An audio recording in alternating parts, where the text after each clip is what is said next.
All right. Welcome back to the Getting After It podcast. Today is a very special episode because this is going to be our very first guest on the podcast. And I'm very happy to say that, we're finally making progress with that. So thanks for holding back. But I want to introduce our guest today. His name is Zach Shepard, and he is the founder of the organization, the Fatherhood Initiative, whose mission is to encourage young men to choose responsible fatherhood by providing resources and information to current fathers and involving every willing person in creating a more father present society. We'll go into that a little bit later into the podcast, but I want to spend some time talk a little bit about Zach's background. So Zach, let's hear it, man. Let's start from the beginning. Where'd you grow up and what were some of your hobbies that you did? Yeah, so I grew up in Mesa, Arizona. I've always been a huge sports fan. That was like my life growing up. I play a couple instruments, so music's always been a big thing. And yeah, it was, I can't complain about my childhood. Grew up in a great home and everything like that. So, yeah. Right on. Yeah, you and I actually grew up pretty close. I grew up in Gilbert, Arizona, so it's like right next to each Okay. other. Yep. Right in the desert, Hmm. in the Yep. middle of hell, as many people say. Yep. So, yeah, how would your parents describe you as a kid? So you were into sports and all these things, but what were they? Were you the hooligan in the household, or what would they say? Um, so I'm the youngest of five. So that kind of comes with you know, some baggage with it when you're the youngest. You're always the spoiled one. You're always, getting all the attention, basically, is what my siblings would say. My parents would probably say that I was a go getter. I was always just up and doing something. I hated like sitting still. I was always participating in some sort of sport, outside on a skateboard or something. I was always doing something. So if you ask my siblings, I would be the baby and the spoiled one. If you ask my parents, probably a go getter kind of kid. Well, hey, I'm in the same boat. I'm the baby There you too, go. and I was always beaten with toys and putting headlocks and stuff with my brothers. So totally get you there. Yep, I totally understand that too. Um, but you mentioned that you played sports all the time. You were always active. And one thing that I actually want to talk to you about after doing some research on like your website and looking at some of the things that you've done is your football career. I was Yeah. looking at the article that the East Valley Tribune wrote about you, and I'm just going to quote it from there. It says Shepard led the Blackhawks, which is a team in Arizona, a high school football team, to an undefeated record and state title in 2016. So that's pretty impressive. Let's hear a little bit about where your love for football started and what grade did you guys win a state championship? And that's insane. Yeah, I'll kind of go from the beginning. So I grew up playing football ever since I was little. Like that was just always my sport. I played basketball and different sports, but football was always my love, and so I kind of just went with it. When I got into high school, I started varsity as a sophomore, and that was 2016 when we won the state championship. So that was a good start to the career. And then I unfortunately didn't win the state championship after that year, but we did pretty well. I always had a good team, good teammates, good coaches, and so high school football was super fun. And then I got some opportunities during high school to further my football career and education in college. So I took a 2-year mission for the Church of Jesus Christ of Latter-day Saints. And then after that, I attended Southern Utah University and played football for a little over a year. And then that's kind of leading into why I stopped playing and why I founded Fatherhood Initiative. So, Yeah, and on that same note, so Sports 360 also wrote an article about you, so which is, lots of people are writing about Zach Shepard because you're obviously a go-getter. But they said his first year plus as a student athlete, studying business and political science while strapping on the pads again, was everything he had hoped it would be, but there was a greater calling, one that included him saying goodbye to the sport he loved since his early childhood. So obviously, the calling to start the Fatherhood Initiative was a lot stronger than it was to continue playing sports. And that kind of leads into my next question that I have for you, which is what caused you to have such a strong desire to become a father? Like where did that stem from? Yeah. Yeah, that's a great question. You know, when I quit football, everybody was asking, they're like, why not just wait? You only have this time in your life to play football. You only have, just a couple more years or whatever it was. And at the end of the day, I just knew that it was the thing that would make me happier. I was super happy with football, super happy being at Southern Utah University and all of that. But at the end of the day, I just realized that the sooner I could get this started, the sooner I could find more fulfillment, more joy in something that I was super, super passionate about. And so from that, like you asked, my love for fatherhood kind of stemmed from my childhood. I had a great dad growing up. He was awesome. He was my number one supporter, number one fan, and so was my mom, definitely. But me and my dad always kind of connected. We were always, there for each other and different things like that. But unfortunately, he didn't grow up with a great dad. He grew up in a home, pretty much was raised by his mom when his dad was around. His dad was an alcoholic. He was beaten as a kid, just really rough home. And my dad was fortunate enough to get out of that situation. And a lot of people aren't. And so I feel really, really lucky to have the dad that I do, because he was able to get out of that flow. I feel like it kind of goes a lot. I mean, if you have a dad like that, a lot of times you kind of follow that path. And my dad definitely had brothers that followed that path, that have since passed away, and just a lot of tragedies in my dad's family. Anyways, so just from that and learning about that and hearing stories from my dad, but then getting the complete opposite, the polar opposite from my dad, he was a great dad. It kind of made me realize, like fatherhood is super important. Being a good dad is super important. And so, and then as I grew up, I got to see kids, whether it was in football or basketball or school or whatever, activities I was participating in. I would always see a common theme. They would always they would either talk really good about their dad, or they would never talk about their dad.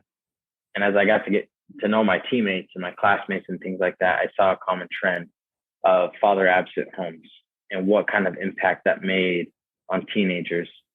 And so just little by little, I just started, without even recognizing it necessarily, I really got to understand the importance of fatherhood.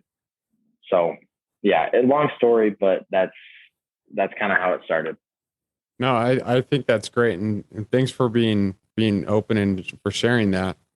I think, I was also fortunate enough to have my dad be one of my number one supports, and he's one of my best friends. Like this past weekend, we celebrated watching the opener of the Utah Ute game. We grilled a bunch of veggies and tuna and all this stuff anyways, but we have that really good relationship that unfortunately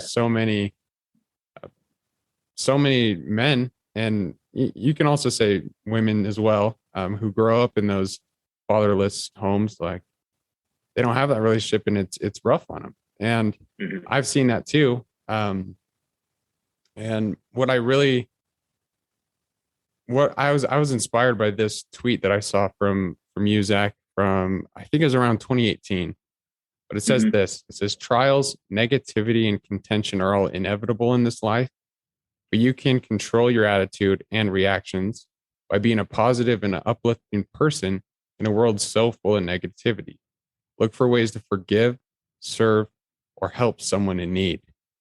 And oftentimes, I think that we get so focused on ourselves that we don't look for those people who could need help, or who do need that influence in our lives, who, as you saw in your teams and in school, people who grow up in those fatherless households, they just might need someone to give them a little uplifting message, or be positive towards them and help them through a difficult situation.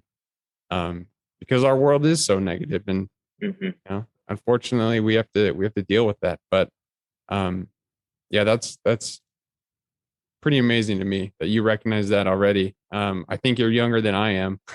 I'm 24, so I mean, like, I'm still a kid too, but like, Yeah. it's definitely impressive that you were able to recognize that, and that called you to do what you're doing today. Um, because that's the message of this podcast, right? Is like, if there's something that's calling you, you should just go do it.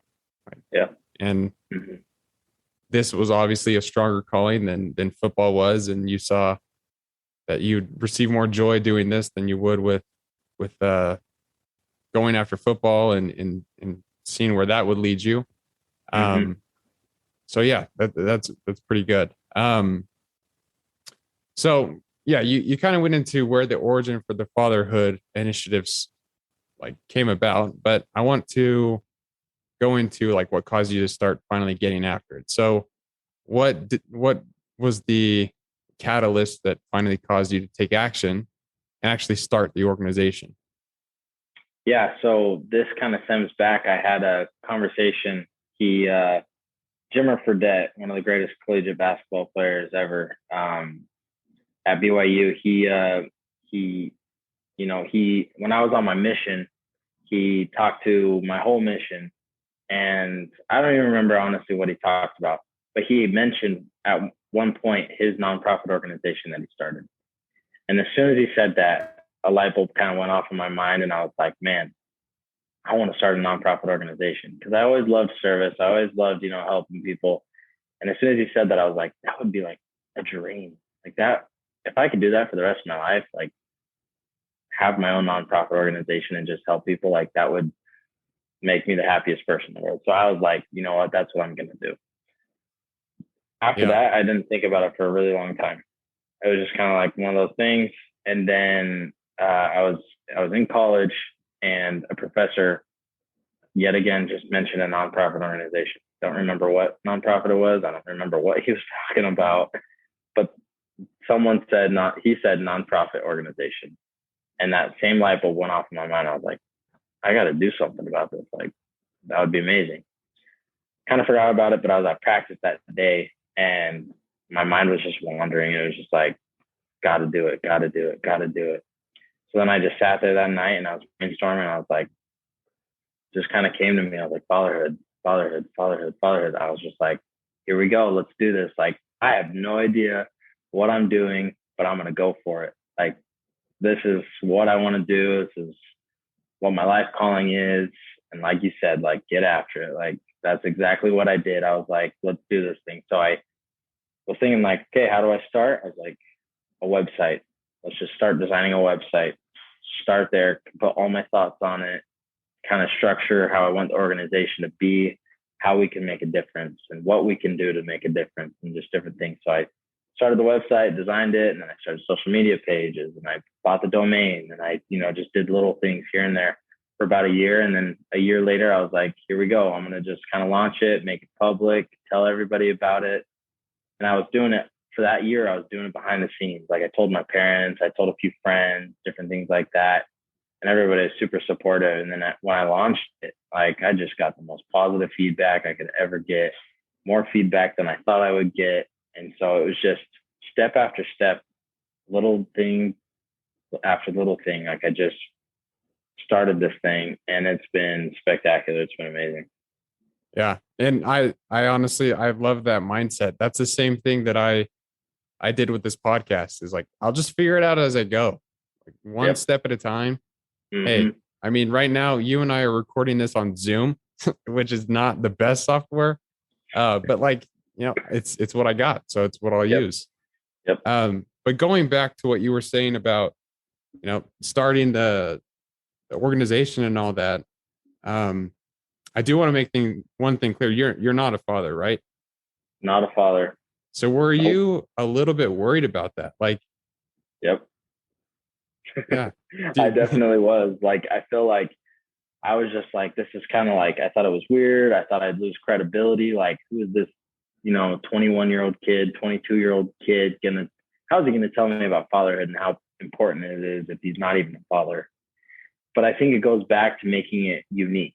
It makes it different. It makes it, I've realized the importance of it. I can't wait for the day that I'm a dad. But right now, as a 21-year-old kid, I have a little bit different perspective when talking to our generation, to talking, to a younger crowd. And that's exactly what this is, aimed at, is younger kids like our age that don't necessarily have the desire, and eventually I want to, broaden that to just fathers in general and just everybody. And I've been trying to do that, but at the end of the day, yes, I thought, I was like, man, people are not going to give me the time of day if I'm just this kid that's not even a dad. But at the end, like I'm saying, just at the end of the day, it's given it a unique perspective and kind of really shaping it to what I want it to be, I guess. Yeah, and absolutely. And that wasn't like I didn't want to call you out or anything like that, because I think it also it goes back to your mission of, you don't need to be a dad to be a good example of what a father is. I have two cousins that, they lost their father at an early age, and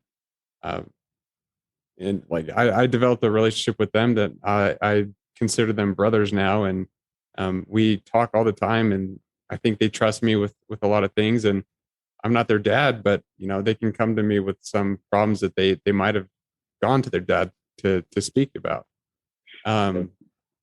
So I don't think, I'm also not a father, but I don't think you necessarily have to have children in order to accomplish your mission of being an example and helping the younger generation become the fathers that we need in society.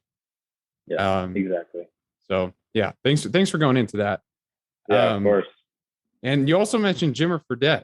So yeah, hey, he's pretty good. You have lots of different celebrity stories on your site, like testimonials, different examples. LeBron James, by the way, is one of my favorite basketball players. So I was definitely, there you go. I was stoked on that one. But who out of all of those fathers has inspired you the most, and why? That's a great question. I hate to keep it in the basketball world. Trust me, there's a lot of dads out there that are outside of the basketball world, but I'm going to stay in it. I'm going to go Steph Curry, because he, ever since I have started this and learned about, just good examples of fatherhood, I've tried to make it relatable to just every audience. And so actors, sports players, you name it, there's dads out there that are being very successful, but have said, hey, being a father is the best thing that has ever happened to me. Chris Paul has a quote, and it's the best, or being a dad is the greatest thing ever, or something like that. But anyway, Steph Curry just, he won, I can't remember. I think it was after he broke the record for 3 points made or something like that. He handed the game ball to his dad and said, I owe everything to my dad. He's also been one of like the leaders in promoting women's basketball, because he has 2 daughters or 3, I can't remember, but he's just a super girl dad and loves his kids and is always talking about them. And they're always next to him. They're always there courtside or whatever it is. He's just been a huge example and is a huge promoter of fatherhood. And so just like watching him and just like his life and how he goes about his life and does his business and everything, everyone says he's just a good guy, a great dad, a great teammate, whatever it is.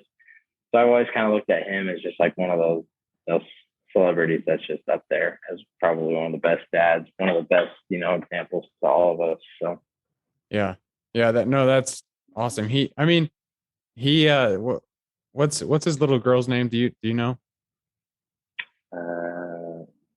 I can't remember, but she broke the internet a few years ago when like she jumped on his lap after a post game interview. Do you remember that one? And was doing that, but that's good. Yeah, I know he's doing great things. Going back to LeBron James, I think he's trying to do the same thing and accomplish the goal of helping. His goal is to play in the NBA with his son Bronny, right? Yep. And then he also has a school, so he's like trying to promote kind of the same message of like, hey, this is why I'm doing it. I didn't grow up with these kind of things, and I've seen it. But that's pretty good. But shifting gears a little bit, what is one thing that people misunderstand about the Fatherhood Initiative? I think we've already kind of touched on it, and it was how I kind of felt inadequate because I'm not a dad. And then you kind of touched up on it and said, like, you don't have to necessarily be a dad to be a good example and set a good example and talk about it and be open about it. I feel like it's a really closed minded thing of, oh, once you're a dad, you'll figure it out, you know, Yeah.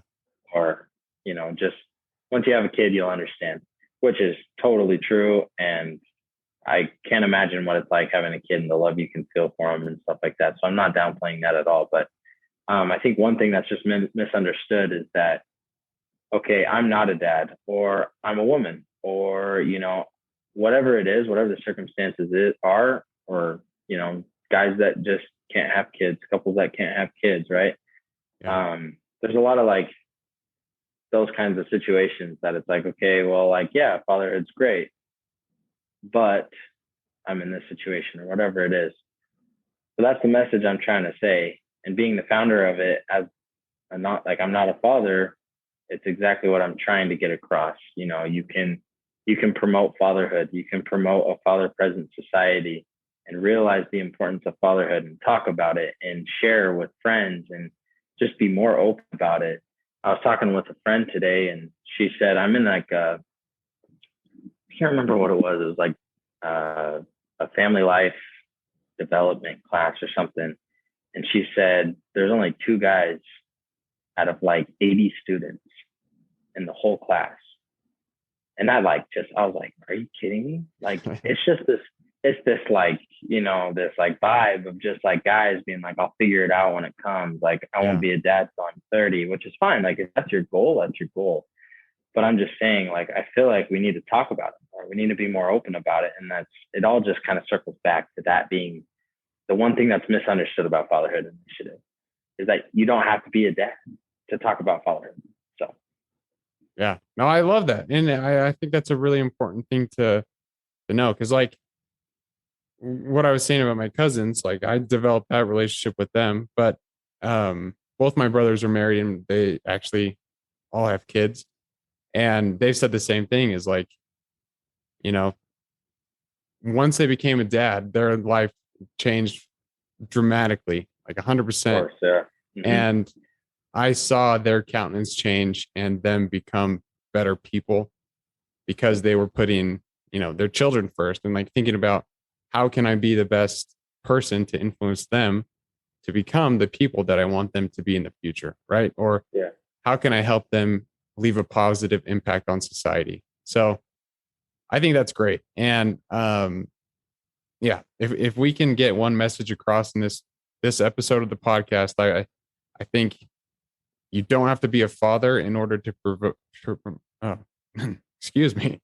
You don't have to be a father to promote like a fatherhood like figure, if that makes sense. If I'm portraying that right, like you can still be a positive influence.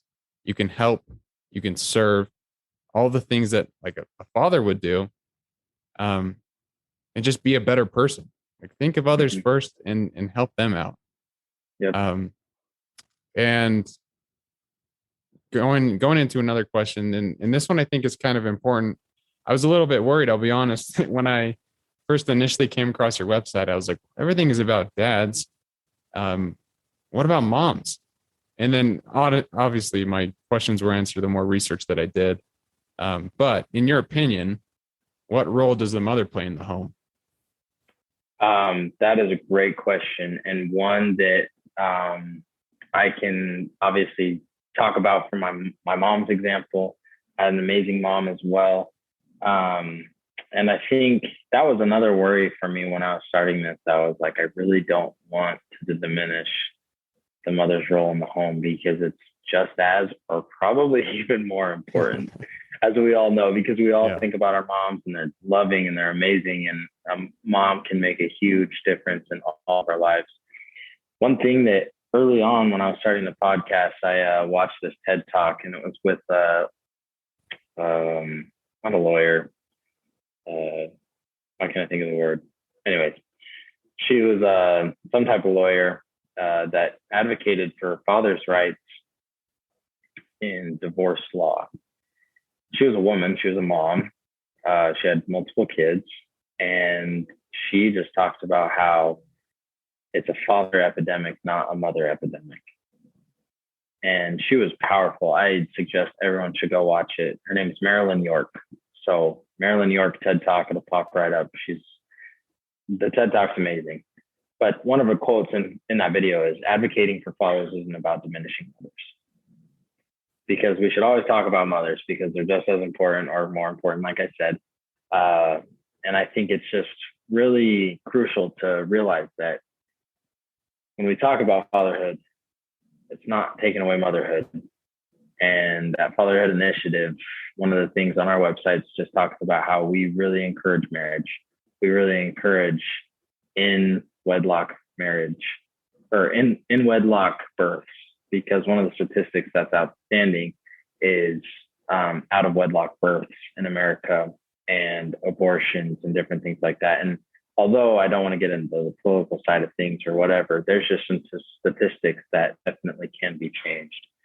So anyways, we definitely promote motherhood. We definitely promote marriage and all of the above. But like Marilyn York said, it's not about diminishing mothers. It's just we're advocating for fatherhood because that is the epidemic. That's where the statistics lie, in the fatherless homes and different things like that. And so we just kind of obviously definitely need to remember our mothers and how amazing they are, but realize at the same time that the problem is in fatherhood. Yeah, absolutely. And I agree 100%. There are some single mothers out there who inspire me and who I look to and say, I don't know how you do what you do. Definitely. Whether it's they have one kid and, they work a full-time job, or they have multiple kids and have to work many jobs, but it's just, they understand what it takes to raise kids. And unfortunately, some fathers are just like, I'm out. Hey, see you later. That was, I'm not interested. Yeah. Which is a really unfortunate thing to happen.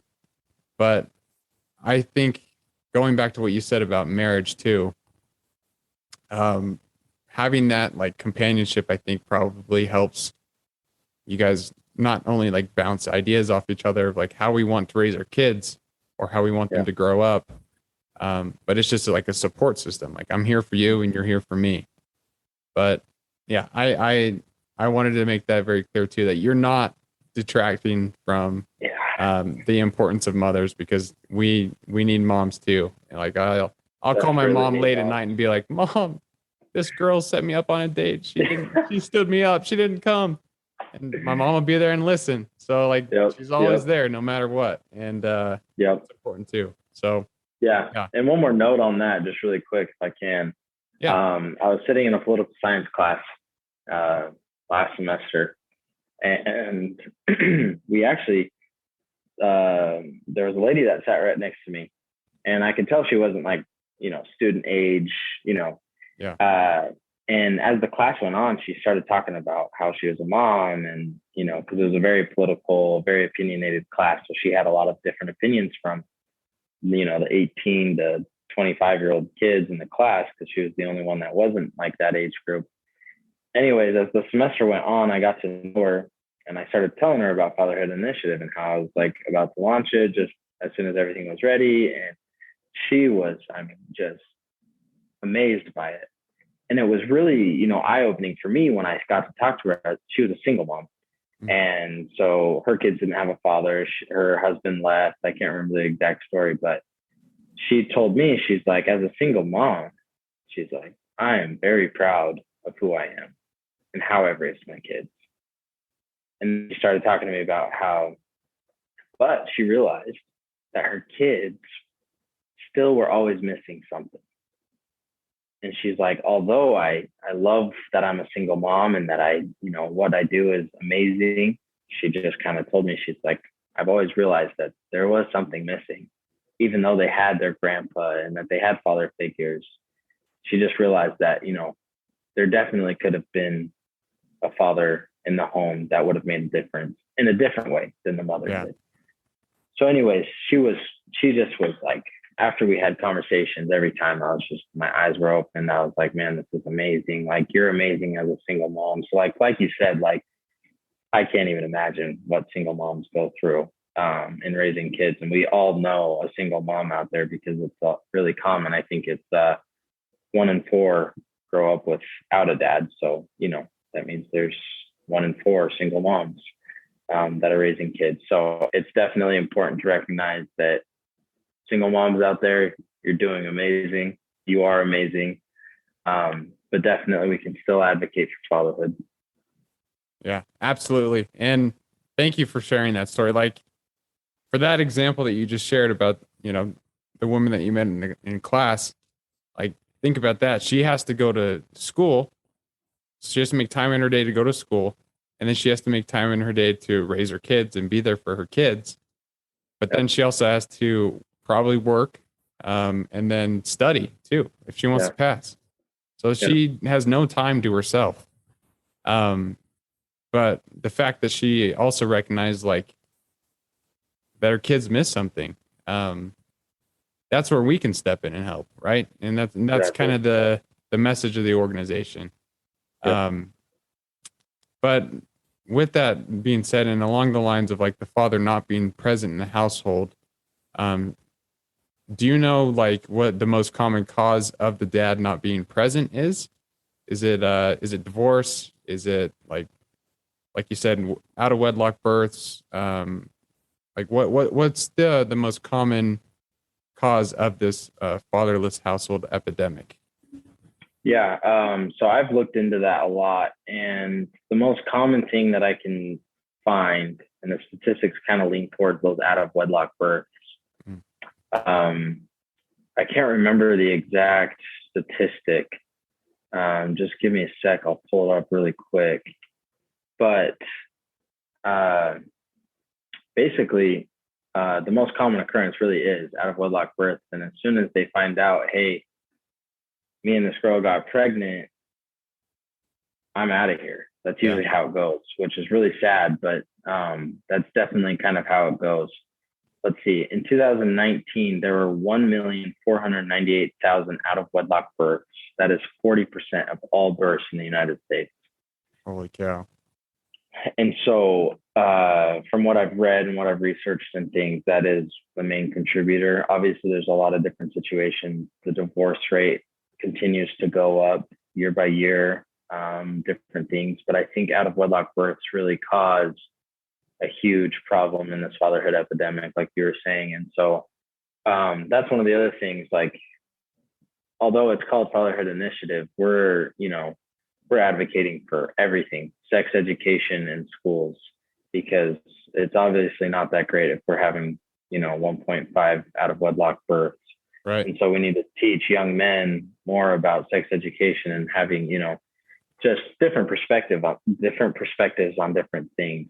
And so, yeah, I think that would probably be the best. I don't think it's like set in stone that that's the most common way fatherless homes come about, but I would definitely say that's probably up there. Yeah, and that's unbelievable just to hear that. 40%. Oh man, Crazy. and I think it goes back to exactly what you were saying. It's education. We need to find ways that we can teach the younger generation, and that's what you're doing. You're trying to find ways that we can do that and help others promote that to the younger generation. But on your website, there's a huge section that goes into 4 core principles: love, patience, forgiveness, and giving. And are those 4, in your opinion, those 4 principles, if they are taught to the younger generation, is that what's going to help us promote a more father-present society? I really believe so. Earlier in the podcast, we kind of talked about, you brought up a quote or a tweet that I tweeted, and it kind of touched on like selfishness and just how our world's negative and different things like that. I think as we grow away from our selfish desires, we put others first. What fatherhood and motherhood is all about: putting your kids first, loving them, giving to them, and just being there for them.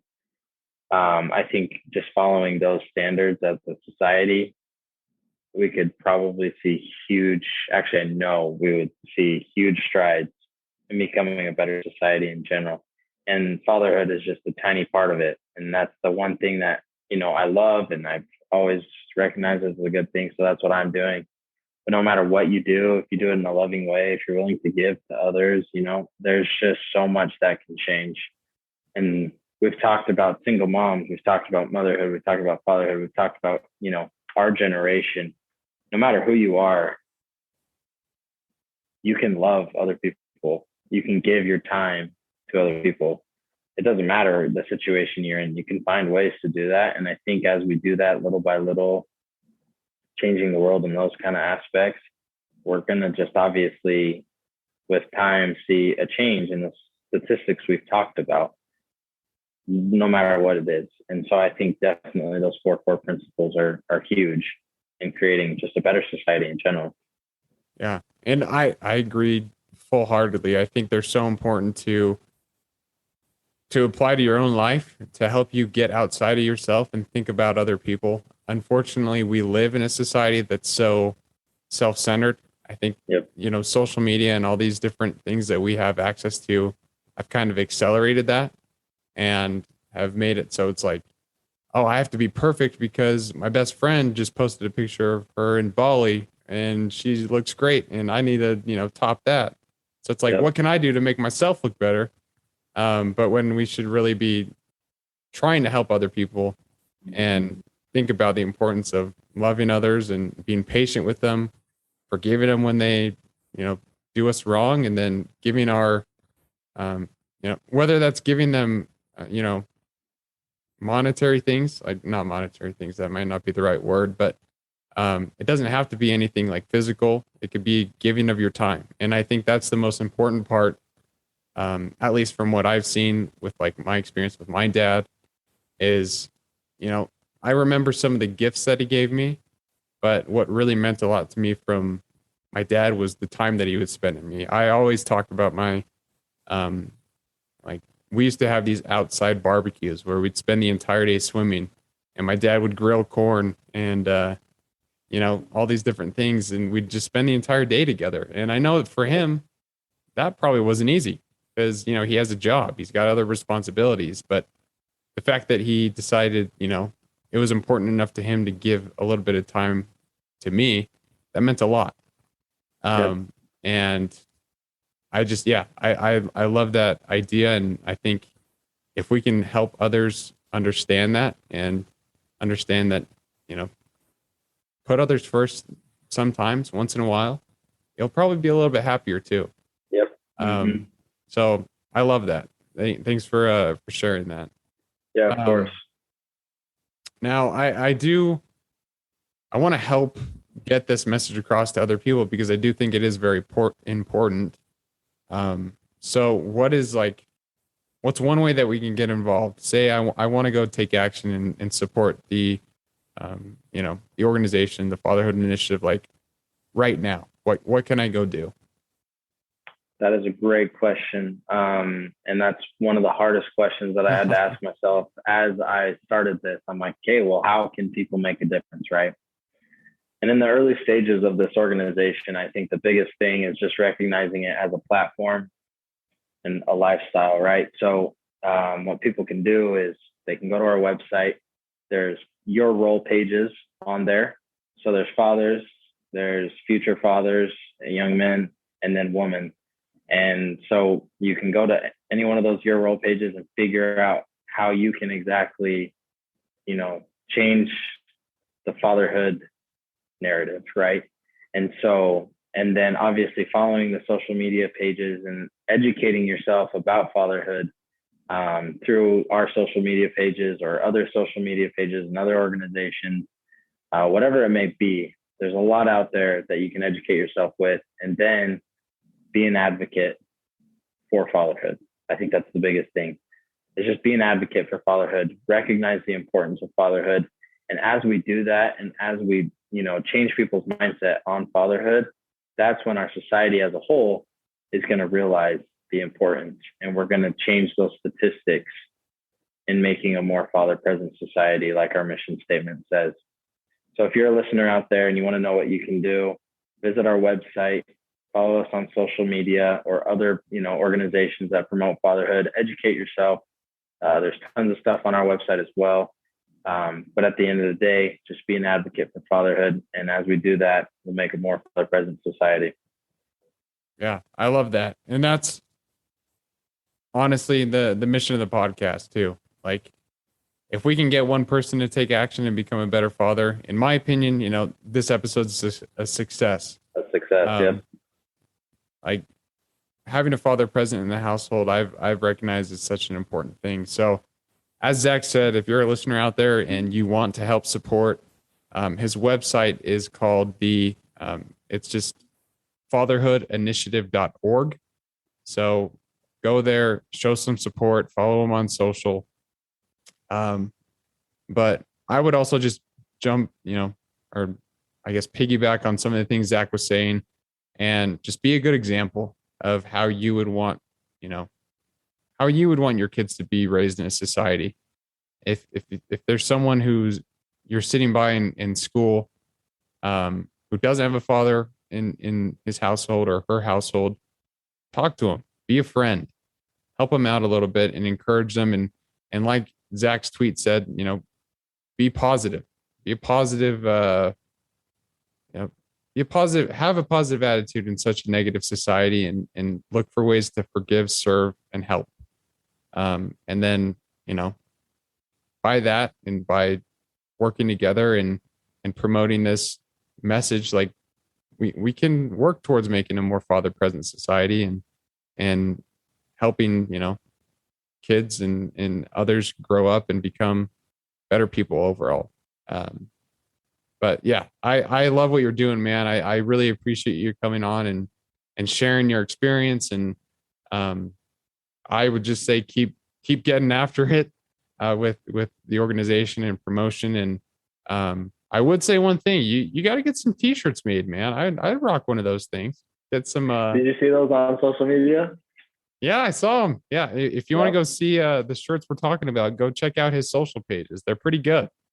Yeah, I'm excited about those. Still working on those. Moving across the country has kind of made a little setback in that, but we're gonna get those made so we can get those out and so people can start rocking the merch. Well, let's make it happen. And as soon as we do, as soon as he releases those, everyone go buy a shirt, and that'll be the start, because then we could promote the message even a little bit better. So yeah, of course. Anyways, Zach, is there anything else that you wanna share? Anything else you want the listeners to know or to leave with today? No, I think I'm good. I just like we said during the podcast, just be positive, be a good example, and promote a more father present society. Awesome. Well, thanks for sharing all that. And I like to leave the listeners with a weekly quote, and you sent one to me. Do you have that on you right now, or I do not. I have it right here in my notes. No worries. See if it loads. No worries.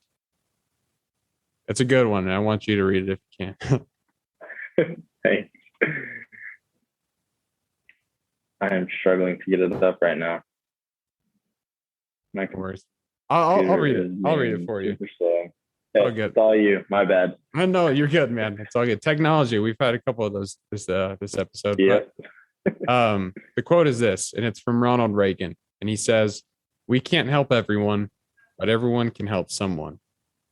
And do you want to say anything about that? Why that's so important to you? I mean, it's in everything we've talked about, whether it's fatherhood or just being a good person in general, right? Like the president of the United States can't help everyone, or whoever it is, right? Like there's just so many situations where it just comes down to every individual. We can all make a difference if we all if we all commit to making that difference and helping someone else. Yeah, I love that. And you can make a difference. If you're out there and you're listening to this and there's something that you want to start, or, there's a nonprofit, you have an idea like Zach had, and you think you can make a difference, just do what Zach did. and start with what you got. Take one step at a time, go from there, and you'll be surprised. Things will start falling into place. And like the quote says, we can't help everyone, but everyone can help someone. So there's one person out there that you can reach and help. And I firmly believe that. And again, yeah. So I'm glad you're on, Zach. Thank you so much for being the very first guest on the Getting After It podcast. It's pretty. I am honored. Hey, yeah, I don't know. We'll see. But yeah, thanks again. Follow him on social and we'll see you guys in next week's episode. But thank you so much again for joining today, Zach. Yeah, of course. Thank you so much. It's been a pleasure. All right, man. We'll talk soon. Okay, sounds good.